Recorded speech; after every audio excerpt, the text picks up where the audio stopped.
Sa mga darating na araw, muling sasabak ang ating Gilas Pilipinas Women's Team. At palaging nananabik tayo na malaman kung sino-sino ba ang muling maswerteng maisasama sa bagong lineup na ilalabas ng ating pamunuan.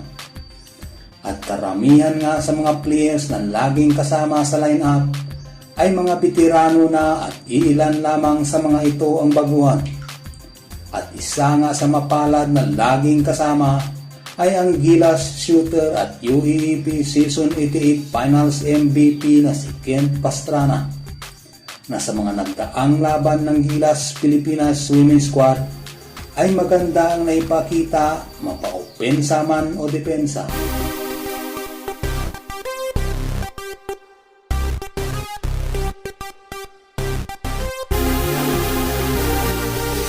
Sino ba si Kent Pastrana? Paano ito napasama sa Gilas Pilipinas team at paano nagsimula ang basketball sa kanyang buhay? Yan ang ating pag-uusapan sa bidyong ito.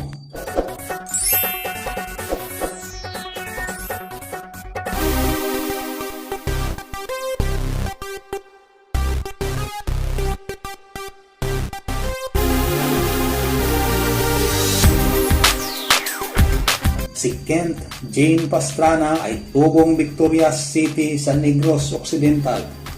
Siya ay pinanganak noong September 5 taong 2000. Sa ngayon, siya ay 25 years old. Siya ay may tangkad na 5'7" at naglalaro sa shooting guard position. Nag-aral ng high school sa Doña Montserrat Lopez Memorial High School sa Silay, Negros Occidental. Nagsimula ang hilig ni Kent Pastrana sa basketball noong nasa 5th grade pa lamang ito. Nasa elementary pa lamang siya, mga bossing. Ayon sa source, mahilig talaga siyang manood ng basketball kasama ng kanyang mga kapatid na lalaki.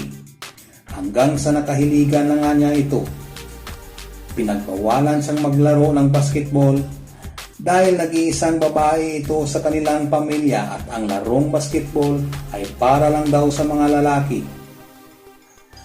Ngunit nang ito'y mag-high school na at isa siya sa mga nirecruit ng DML-MHS para maglaro sa kanilang eskwelahan, pinayagan na rin ito ng kanyang mga kapatid. Nag-enroll siya ng kolehiyo sa De La Salle University noong 2019 at lumipat ng University of Santo Tomas noong 2023.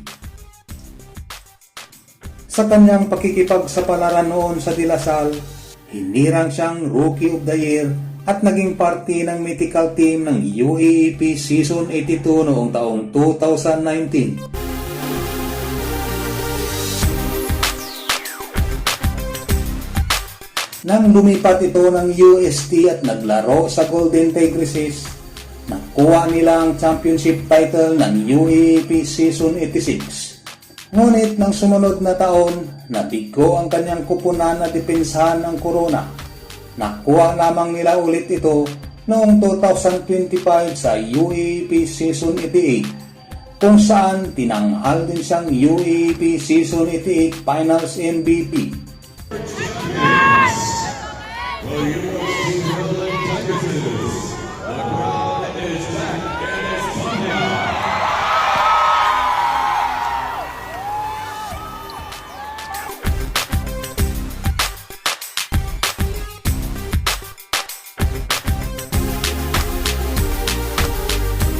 Hindi din nawala sa kanya na maging parte ng mythical team simula nang lumipat ito sa University of Santo Tomas.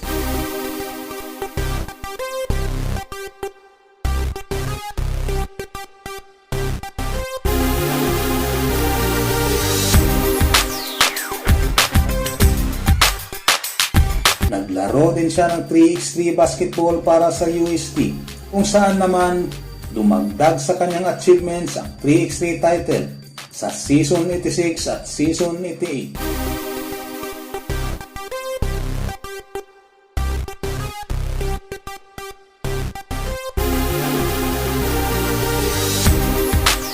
Si Kent Pastrana ay unang napasama sa Gilas Pilipinas lineup noong 2025 sa William Jones Cup. Si Sinundan pa ito noong 2025 FIBA Asia Cup Division A Tournament at kasama din siya sa line-up na sasabak para sa 2026 FIBA Women's Basketball World Cup Qualifiers.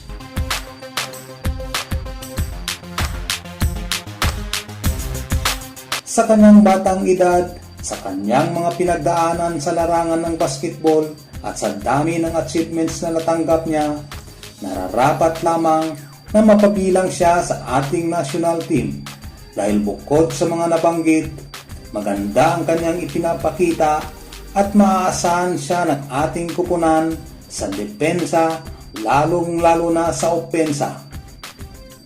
Bang! Siguro po, sabi nila perfect ako kasi yun nga, nakuha yung MVP ulit kahit hindi ko na po hinihingi. And yun, thank you pa rin po na binigay po sa akin.